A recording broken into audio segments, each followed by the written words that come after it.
Hello ভাই brother, আপনারা অনেকেই জানতে চাইছেন যে সিলাসর বাজারের পর যে ব্রিজটা রয়েছে এই ব্রিজটা কি এখনও কি ঢাকার দিকে যাওয়া যায় কি না। এই সিলাসর নিয়ে আমাদের একটু আপডেট জানান। তাই ঠিক আছে, আমি সেই সিলাসর পার হয়ে যে কোরসর ব্রিজ রয়েছেন সেই ব্রিজের উপরে আছি। আর এই ব্রিজটা এখনও কাজ চলমান, তবে আমরা যতটুকু জানতে পারছি যে এই ব্রিজের কাজ এখনও শেষ হইতে আরও 4 বছর লাগবে। যারা এখানে কর্মী রয়েছেন তারাই আমাদেরকে জানিয়েছেন।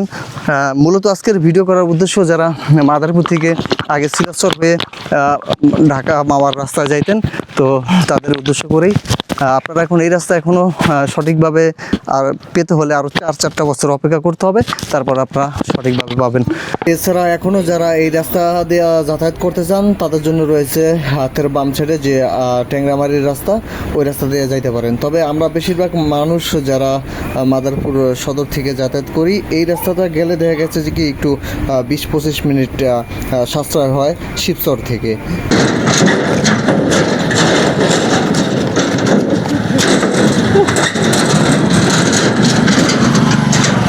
প্রতিদিনে যাতায়াত করেন? জি। এত রিস্ক নিয়ে কেন? রিক্স নিয়ে এই যে যারা এই ব্রিজ কন্ট্রাক্ট নিচ্ছে তারা বাইপাস সড়ক করে দেয় নাই। এখন তো আমাদের যাওয়া লাগে, আসা লাগে। আমাদের বাইপাস সুন্দর করে দেখো, আমরা প্রতিনিয়ত যাতে আসতে পারি, যাইতে পারি। যাইতে আইতে অনেক সমস্যা হয়, কষ্ট হয়। ভাই জীবনে এত ঝুঁকি নেওয়ার দরকার কি? এত ঝুঁকি নিয়ে এই জায়গাটা পার হলেন কেন ভাই? অনেক দূর গোল্লা লাগে, তো তারপরে একটু ঝুঁকি নিয়ে আইসা পড়লাম। আচ্ছা, তাহলে এইটা আসলে এটা সমাধান কি? এখন যে সমাধান হলো না? সমাধান বলতে কন্ট্রাক্ট দ্বারা তো ওরকম ভাবে কিছু করে নাই, শুধু পানিপথে নৌকা পারাপার করছে। পানিপথে নৌকা পারাপার করছে না? তাহলে 5 মিনিটের জন্য মনে হয় ওদিক দিয়ে ঘুরে আসলে ভালো হতো না? এই 5 মিনিটের জন্য যে একটা কষ্ট করে আসলেন। 5 কিলো ঘুরলাম ভাই। 5 কিলো না, একটু পরে গেলেই কিন্তু বাইক এবং জীবন দুইজনের কিন্তু একটা ক্ষতি হয়ে যাবে। কিন্তু তারা আছে তো ভাই। ভালো। আপনি কি এখানে কি করেন? ভাই আমরা এই ব্রিজের স্টাফ ভাই। ব্রিজের স্টপ না? হ্যাঁ। তো আরো আনুমানিক কত মাস না কত বছর লাগতে পারে যে এই আরো 4 বছর লাগবে। আরো 4 বছর। আর 4 বছর? হ্যাঁ। 4 বছরের ভিতরে এটা কমপ্লিট হবে? জি। ওই তো অনেক দিন, অনেক সময়। তো এই সাধারণ মানুষগুলা কি এখন বর্তমানে এইভাবেই চলাচল করবে, নাকি এত জন্য আর কোনো সুব্যবস্থা আছে? সাধারণ মানুষের জন্য যে বাইপাস রাস্তা বানাইছে কোম্পানি। ওই যে বাইপাস রাস্তা এটা না? ট্রলার আছে, ট্রলার দিয়ে লোক পারাপার হবে। ও মানে এই বাইপাস রাস্তা দিয়ে ট্রলারের লোক পারাপার হবে? হ্যাঁ। এটা এখন শুরু হয়েছে না হবে? না, শুরু হয় না, শুরু হবে। শুরু হবে না? কেবল ব্রিজে রাখছিলাম, ভাঙছে, আর ব্রিজ ভাঙা ধরবে, তারপরে ট্রলার এখানে কোম্পানি। আর অন্যান্য মানুষ যারা যানবাহন তারা ওই অন্য দিক দিয়ে ঘুরে আসে?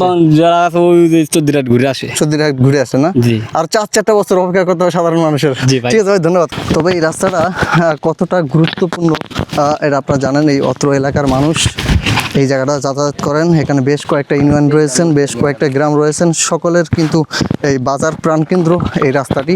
আপনারা জানেন যে এই অত্র এলাকার সকল মানুষ কিন্তু এই সিলাসরে আসেন এই বাজারঘাট করতে। তারা দৈনন্দিন জীবনের এবং অনেক ছাত্রছাত্রী রয়েছেন স্কুল কলেজে কিন্তু এই রাস্তাটা ব্যবহার করেন। তো আমরা অনেকটা জানতে পারছি যে এই রাস্তাটা এখন তীব্র রোদ এবং প্রচণ্ড গরমের ভিতরে মানুষ অনেকটাই এই জায়গাটা হেঁটে যায়, অনেকটা রিক্সে, এবং অনেকে বাইক পারাপার করেন অনেক রিক্সে। তবে যখন বৃষ্টি হয় তখন এই রাস্তার অবস্থা খুব ভয়াবহ থাকে। তবে আরও আমরা জানতে পেরেছি যে এখান দিয়ে দৈনিক 2-1টা মোটরসাইকেল পড়ে এবং অনেকেই স্লিপ করে নিচে পড়ে যান। তবে এটা বিশেষ করে প্রয়োজন মনে হয়েছে যে এই জায়গাটা দিয়ে এই রাস্তার সাইডে যদি সেফটি ব্যারিয়ার দেওয়া থাকতো একটু ভালো করে, সেক্ষেত্রে মানুষ দুর্ঘটনার থেকে কিছুটা হলেও মুক্ত পেত, যাতে গড়িয়ে নিচে না পড়ে যায়। এক সময় আমাদের সঙ্গে থাকার জন্য অসংখ্য ধন্যবাদ। আবার দেখা হবে পরবর্তী কোনো ভিডিওতে। আল্লাহ হাফেজ।